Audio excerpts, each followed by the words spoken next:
ठीक है सर, ये जो मामला हुआ है फिलहाल हुजूर के शान में जो गुस्ताखी हुई है, तो इसके ऊपर एफआईआर दर्ज हुई वालों में, तो इस पे पुलिस क्या एक्शन है, थोड़ा सा बताइए, जानकारी दीजिए। देखो, कानूनन जो जुर्म जिस इलाके में होता है गुनाह वहीं दाखिल होता है, और बाकी हर जगह पे जो कंप्लेंट दाखिल होती है वो 0 एफआईआर होती है। वो 0 से दाखिल करके हमने सिन्नर में भेज दिया है, वो सिन्नर पुलिस उसके ऊपर कार्रवाई करेगी। और इस तरह का जो स्टेटमेंट दिया जाता है या इस तरह का कुछ वातावरण जो खराब करने का कोशिश होता है, उसको हम लोगों को उस चीज में कानूनन जो कार्रवाई हो, कानूनन कार्रवाई के लिए वेट करना चाहिए। ये अमन और शांति बिगाड़ने की कोशिश है और इसमें हम लोगों ने मदद करने की बिल्कुल जरूरत नहीं है। कानूनन वो कार्रवाई होगी जो भी संविधान के हिसाब से बताई गई है, वो पूरी कार्रवाई इस केस में होगी। सर, क्या कहेंगे भिवंडी शहर के जो आम जनता है, लोगों में कहीं ना कहीं आक्रोश नजर आ रहा है उस चीज को लेकर, तो आप उनको क्या मैसेज देना चाहेंगे? क्योंकि शहर में काफी ज्यादा लोग जो है इसीलिए परेशान है कि इसमें कार्रवाई क्यों नहीं हो रही है। इसमें कानूनन कार्रवाई हो चुकी है, सिन्नर में एफआईआर दाखिल हो चुका है, हमने भी एफआईआर दाखिल करके भेज दिया है, हर जगह से एफआईआर दाखिल हो रहे हैं और सख्त से सख्त कार्रवाई होगी, इतना मैं आप सबको बताता हूं। और हर जगह पे अमन और शांति हमको मेंटेन करना है, इतना सबने ध्यान देना है। जिसके अंदर जितने हमारे समाज सेवक है, पत्रकार भाई है, जितने भी लोग अमन और शांति के लिए जुड़े हुए हैं, उन लोगों ने इस बारे में सभी को समझाना जरूरी है।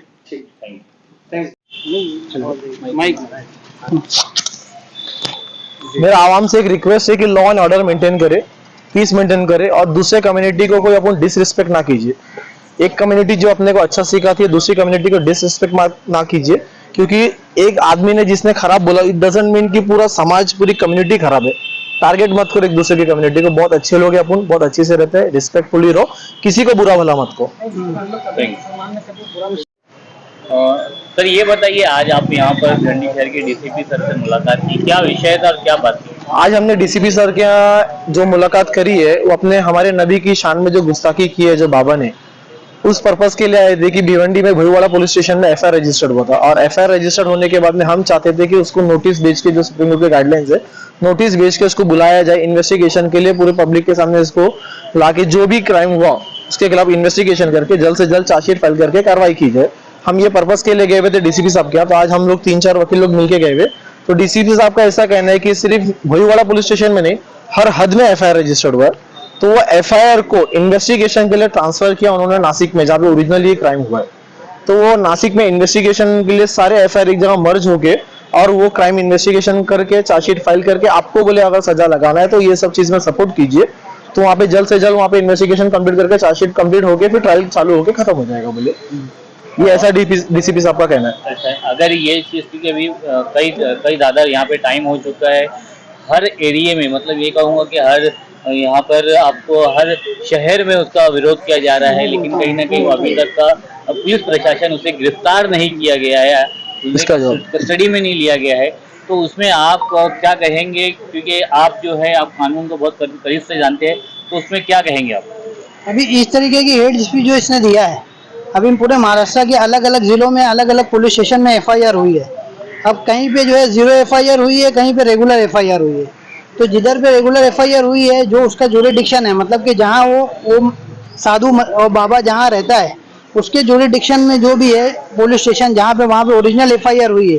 बाकी की एफआईआर को वहाँ पे ट्रांसफर कर दिया जाएगा और फिर सब एफआईआर को मर्ज करने के बाद में पुलिस वहाँ पे इन्वेस्टिगेशन चालू करेगी। कहीं ना कहीं आपको ये नहीं लगता है कि जैसे कि ये सलमान अजहरी जो है यहाँ पर, वो कई महीनों से जेल में है सिर्फ एक हेड स्पीच की वजह से, और यहाँ पर एक बाबा है जो एक स्पीच देने के बाद में उसको गिरफ्तार नहीं किया जाता है? अभी पुलिस ने संग उसमें लिया है, एक्शन लेने के बाद में एफआईआर जो लॉन्च किया है। अभी ये रिलीजियस तो मतलब ठीक है अपनी जगह, वो चीज़ें सेंटीमेंट तो अपनी जगह ठीक है, लेकिन ये जो मुसलमानों के ऊपर जो इतना बड़ा उसने स्टेटमेंट दिया, ये नाकाबिले बर्दाश्त है। अभी इसके ऊपर एफआईआर पुलिस ने अपने तरीके से प्रोसीजर जो तरीका है उसके हिसाब से पुलिस ने किया है।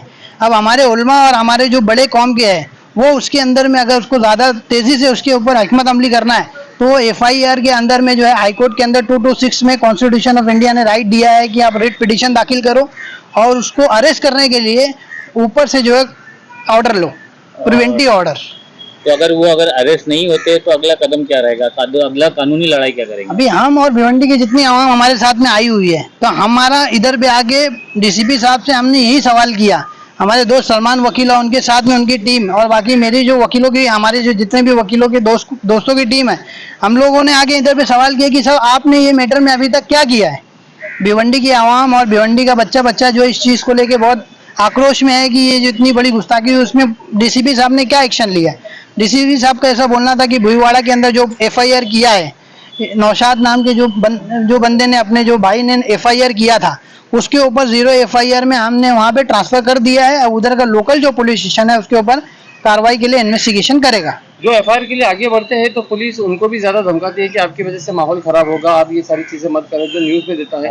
तो उसके ऊपर आप लोगों का क्या स्टैंड है कि फिर इससे तो फिर क्या होता है, आवाम पीछे रह जाती है, आवाम आगे आती नहीं? नहीं, इस तरीके का एक मामला जो है फिरोज भाई हमारे सामने जो आया था, सलमान नाम का एक मौजूद है यहाँ पे, इधर आओ आगे, सलमान नाम का इधर मौजूद है। इसको जो है पुलिस ने एक नोटिस दिया था शांति नगर पुलिस स्टेशन में कि आप जो है पुलिस स्टेशन में अपीयर हो गए, आपका नोटिस के ऊपर जवाब दो, किसी भी तरीके का आप सोशल मीडिया के ऊपर मतलब आप किसी को बोलो मत या कुछ करो मत।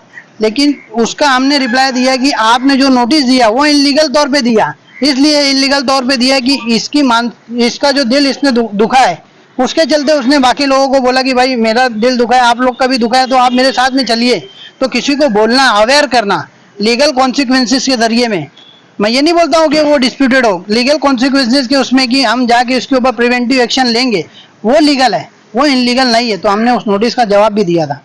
अच्छा, तो मतलब आम आवाम को जो है पुलिस से इस तरह का घबराने की जरूरत नहीं है। अगर कोई ऐसा मैटर होता है तो खुद आगे चल के जो है इसकी इस तरह की जो है वो कार्रवाई कर सकती है, शिकायत दर्ज करवा सकती है। हमारे फ्रेंड एडवोकेट सलमान खान और मैं एडवोकेट अफरोज मोमिन और हमारी पूरी टीम ने डीसीपी साहब के सामने सब चीज़ें रखी कि आवाम का जो गुस्सा और जो आक्रोश है, आवाम भिवंडी की आवाम ने एफआईआर किया है, उसके अंदर उनका रिजल्ट क्या है उसका वो जानना चाहती है। तो पुलिस ने बोला कि हम पूरी तरीके से उसके अंदर कोऑपरेट कर रहे हैं, किसी भी तरीके की आपको घबराने की और वो करने की जरूरत नहीं, आप लोग शांति बना के रखो, जितनी जल्दी होगा हम यहाँ से ट्रांसफर करेंगे और वहाँ पे एफआईआर है उसके अंदर इन्वेस्टिगेशन चालू होगी। ठीक है। मेरा ऑन अपेक्षा करते हैं कि पुलिस प्रशासन ने जिस तरीके से आज हमारी बात सुनी है, लोगों को इतना बड़े मजमे को इंटरटेन किया है, हम यही चाहते हैं कि जल्द से जल्द ये एफआईआर वहाँ पे ट्रांसफर हो, उसके ऊपर लीगल प्रक्रिया जो है उसके ऊपर अमल किया जाए और अगर इसके तहत अगर कार्रवाई होती है पुलिस की, तो हम जो पुलिस को पूरी तरीके से कोऑपरेट करेंगे और जो भी है शांति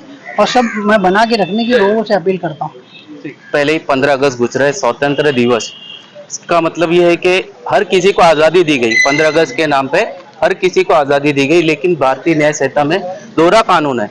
मुसलमानों के लिए अलग कानून बन रहा है और गैर मुस्लिमों के लिए अलग कानून बन रहा है। एक तरफ हमारे मुफ्ती सलमान अजहरी साहब है, वो कई सालों से एक स्टेटमेंट पे जो कि उन्होंने किसी मजहब के लिए बोला भी नहीं था, उस स्टेटमेंट की बुनियाद पे 6 महीने से अंदर है, जेल के अंदर है। कई बार उनकी बेल को रिजेक्ट कर दिया गया और बिना वैलिड रीजन के। और मैं यहाँ से हम ये बात डीसीपी साहब से करके जा रहे हैं कि हम आश्वासन के भरोसे नहीं जा रहे, हमें न्याय चाहिए। हम लॉ एंड ऑर्डर मेंटेन करेंगे, हम कॉन्स्टिट्यूशन से लड़ेंगे और अपनी लड़ाई जारी रखेंगे। हमको आश्वासन नहीं चाहिए। अगर उसने हमारे नबी के खिलाफ बोला है, उसने बोला है, तो उसे सजा होनी चाहिए और कठोर से कठोर सजा होना चाहिए। और ये दुनिया के सामने, लोगों के सामने आना चाहिए कि अब कोई किसी के मजहब के बारे में नहीं बोले, उसके पैगंबर के बारे में नहीं बोले, उसके फॉलोअर के बारे में नहीं बोले। हम यहाँ से ये मैसेज और ये हमारा ईमानी तकाजा भी है कि कोई किसी के मजहब के बारे में कोई भी गलत बात नहीं करे। हम यहाँ से न्याय की मांग करके जा रहे हैं।